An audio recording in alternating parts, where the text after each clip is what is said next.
Oh, wow. Look at this. Look No, at it is going. Oh my God, it's going back. We're not hitting the brake. It's going it's actually 20 kilometers. It's dragging us backwards. No gas. Oh my goodness. Well, we made it to Moncton, and quite frankly, we're so excited because last night we got here, we met the USVA people. We had a great tour with them, and today we were lucky enough.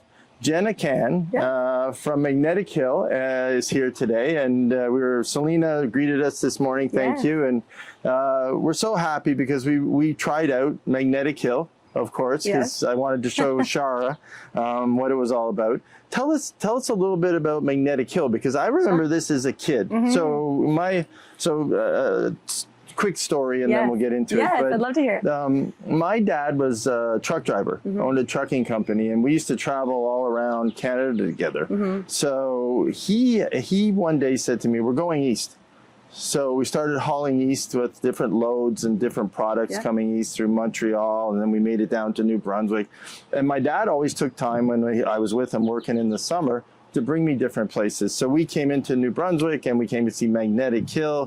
You know, we went to Bay of Fundy. We went all over the place. So it was a really great tour. And I remember Magnetic Hill. Truthfully, I remember this, but it wasn't this. No. So give me a little bit of what happened. You know, fortunately, I'm 60, right? So been around a while. Yes. And that would have been like 50 years ago. So give me sort of the progression of what's gone on and what it's, because this is beautiful. And when I drove in, I was like, wow, this is a lot different than I remember. That's it. Yes. Yeah. Well, it used to be all farmland. Yeah. And the hill was discovered in the 40s by Muriel Lutz. And so since that point of time, the rest of the park slowly developed.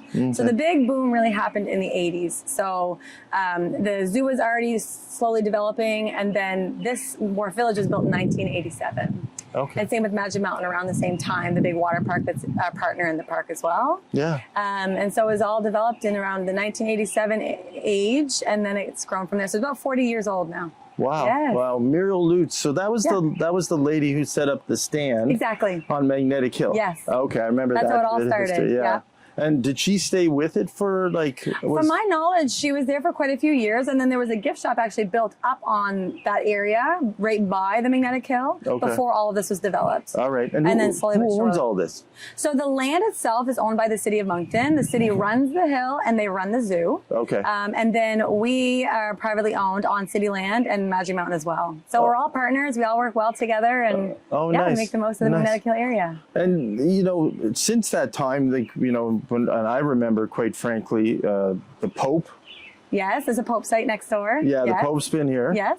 The Rolling Stones have been here. AC/DC's been here. Tell me a little bit about, because the concert center holds like 80,000 people or something. Yes, so that's an exceptional site.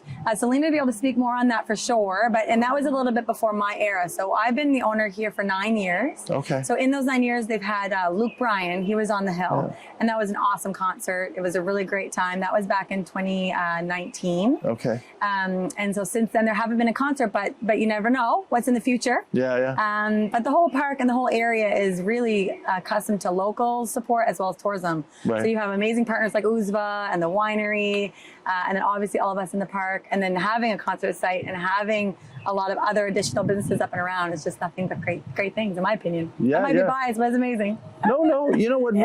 Because we came in, like I mentioned yesterday, and I had memories of Moncton. You know, I've been here on business a couple times since. Yeah. As I got older, I came in and tried to do business, did business. Yeah. Even bid on a couple projects here on the construction side.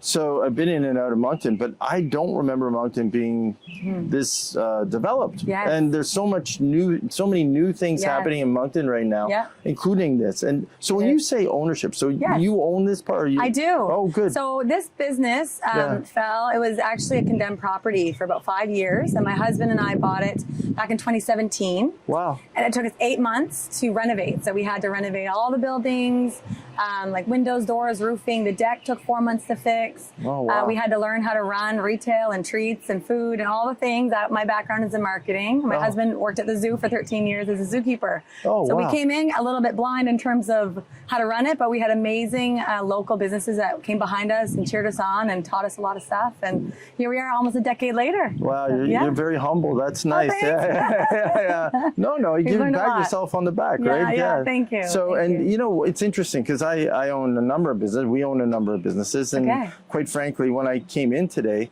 I'm always amazed at like people and like I can, being a business owner, the ecosystem that you build, right? So the reason, so like, you know, I come in and I look at the gift shop and I look at the different buildings and I think to myself, okay, someone's thought through the ecosystem of what this is and how people are going to move through it. And tell me a little bit, like when you and your husband were doing that, the good thing is probably he was working at the zoo. Exactly. So he knew kind of who was coming. Yeah. And so was that the plan to kind of figure out, okay, how do I, you know, provide them gifts, provide them food, provide them lobster? Well, we were both born and raised here in the area. So we remember it when it was in its prime in the 90s. We used to come here as children.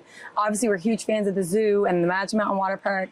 So we came in knowing what it once was in its prime. Yeah. And so when we purchased it, although, you know, it looked not what it was in the 90s, we had already a vision. So I was blessed. My brother owns a painting company, so we were able to kind of, like, again, you use your community. Very pretty. They bless you, and you kind of, so he was able to kind of help us pick that out. Our family really helped us with vision. They had ideas from their experiences, my dad, my mom, that kind of stuff. So we kind of learned from other people's experiences from travel around the world of like, okay, what would be really good here and really good there.